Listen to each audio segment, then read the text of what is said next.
Հարգելի գործընկերներ, նախ շնորհակալ ենք, որ ընդունել եք մեր հրավերը եւ ներկա եք այս կարևոր քննարկմանը։ Ինչպես արդեն իմ գործընկերները նշեցին, մենք այս քննարկմանը հրավիրել էինք նաեւ գլխավոր դատախազին, ով մեկ շաբաթ առաջ այս դահլիճում ուժային կառույցների մյուս ներկայացուցիչների հետ մարտի 1-ի ողբերգական դեպքերը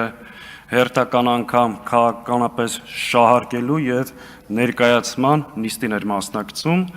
բայց պետք է արձանագրենք, որ այսօր խուսափեց ներկա գտնվել այս քննարկմանը մեկ պարզ պատճառով, չունենալով զեկույցում տեղ գտած փաստերի նկատմամբ հակափաստարկներ եւ նաեւ չունենալով պատասխաններ մի շարք ապօրինությունների, որոնք իրականացվում են շատ հաճախ կամ դատախազության անմիջական նախաձեռնությամբ կամ դատախազության մասնակցությամբ։ Մենք այս քննարկմանը հրավիրել ենք նաև Հայաստանում հավատարմագրված դեսպանություններին,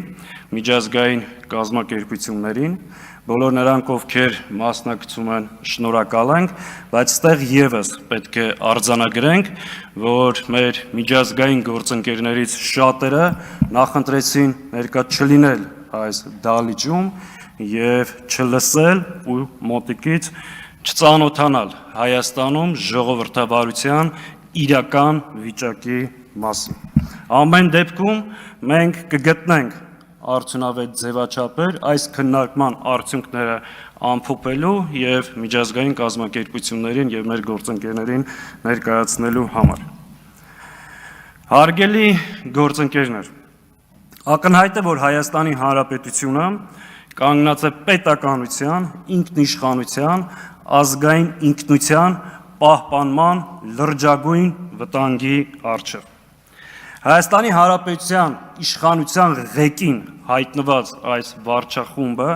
ում անմիջական մասնակցությամբ եւ մեղսակցությամբ Արցախում տեղի ունեցավ էթնիկ զտում, ցեղասպանություն,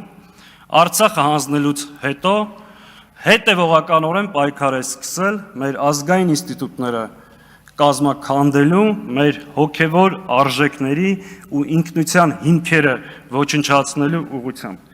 Եվ իրենց այս հակահայ ծրագրերը իրականացնելու համար սկսել են բռնաճնշումների նոր ալիք եւ բոլոր նրանք, ովքեր կանգնած են հայկական, պետական շահերի պաշտպանության դերում, հերթով փորձում են կեղծ շինծ ու մեղադրանքներով կալանավորել եւ մեկուսացնել։ Հայաստանի Հանրապետությունում մենք հասել ենք նրան, որ մեր քաղաքացիների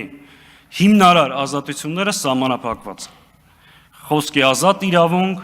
ընտրելու, ընտրվելու իրավունք, աշխատանքի իրավունք, սեփականության իրավունք։ Այսօր մեր երկրում ազատ խոսքի համար մարդուն մեղադրանք են առաջադրում ու կալանավորում են։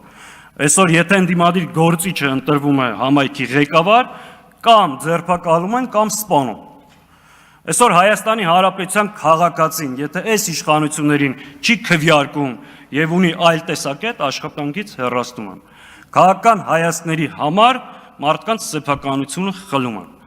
Եվ այս ամեն ինչը տեղի է ունենում այս իշխանությունների կողմից մեր երկրի սահմանադրական կարգի դեմ ուղղված ոտնձգությունների շրջանակներում։ Եվ սիրելի ներկաներ, այս պայմաններում ինչն է մեր առաջարկը։ Մենք կարծում ենք, որ ընդդիմադիր դաշտի բոլոր ուժերը, ազգային պետական մտածողություն ունեցող քաղաքական եւ հասարակական շրջանակները պարտավոր են մեկտեղել իրենց ջանքերը եւ հնարավորությունները այս իրավիճակը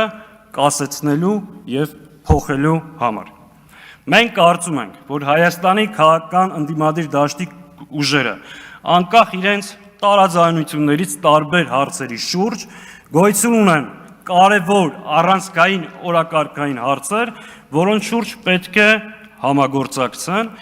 եւ արդից օգտվելով հրապարակային կերպով այդ առաջարկը եւ այն կետերը, որոնց շուրջ կարելի է համագործակցել, մենք ներկայացնում ենք։ Առաջինը բոլոր օրինական միջոցներով ձևավորել հակազդեցություն, բռնաճնշումների և քաղաքական հետապնդումների նկատմամբ։ Երկրորդ, հայ առաքելական եկեղեցու և ազգային արժեքների պաշտպանություն։ Երրորդ, քաղբանտարկյալների իրավունքների պաշտպանություն։ Այստեղ հատուկ ուզում եմ նշել, որ պետք է առաջնորդվել որևէ քաղբանտարկյալ բոլորիս քաղբանտարկյալն է սկզբունքով։ Այսինքն, եթե Հայաստանի Հանրապետության որևէ քաղաքացի հալածանքի է ենթարկվում այս իշխանությունների կողմից, մենք պետք է մեկտեղենք մեր ջանքերը և բոլոր ուժերով կանգնենք քաղբանտարկյալների իրավունքների կողքին և պայքարենք նրանց ազատության համար։ Չորրորդ, բացառել ընդդիմադիր դաշտում միմյանց նկատմամբ հակաքարոզչությունը։ Մենք ունենք մի թիրախ, դա այսօրվա այս չարիքի իշխանությունն։ Ակնհայտ է, որ ընդդիմադիր դաշտում կան որոշ ուժեր, ովքեր նաև արևի տակ տեղ ունենալու համար հաճախ թիրախավորում են դաշտի այլ գործընկերների։ Սա մեր համար անընդունելի մոտեցում է և մենք պետք է հասնենք նրան, որ ընդդիմադիր դաշտում բացառենք միմյանց նկատմամբ հակաքարոզչությունը։ Եվ վերջին կետը,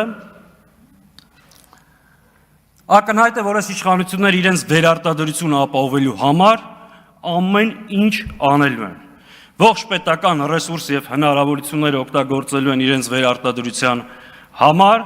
փորձելու են չեզոքացնել իրենց քաղաքական մրցակիցներին։ Եվ այստեղ անհրաժեշտ է, որպեսզի ընդդիմադիր ուժերը համատեղ ուժերով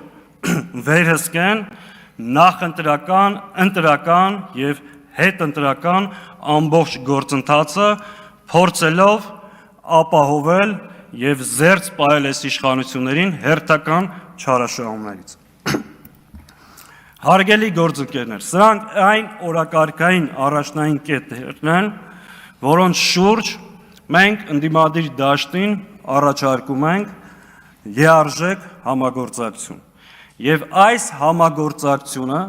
որևէ կերպ չի կաշկանդելու որևէ քաղաքական ուժի ինքնուրույն առանձնաբար իր քաղաքական ծրագրերը իրականացնելու ազատությունը։ Մենք հավատում ենք, որ ընդդիմադիր դաշտը մեր երկրի, նորից եմ կրկնում, ազգային պետական մտածողություն ունեցող հասարակական քաղաքական շրջանակները կունենան այդ գիտակցությունը, մենք կկարողանանք միասին ձևավորել այդ դիմադրության ճակատը Հայաստանի Հանրապետության ազգային շահերը պաշտպանելու, մեր երկրում սահմանադրական կարգը վերականգնելու և այս չարիքի իշխանության վերարտադրությունը կանխելու համար։ Ես հայտարարում եմ, որ մենք հաջորդ շաբաթվանից Հայաստանի բոլոր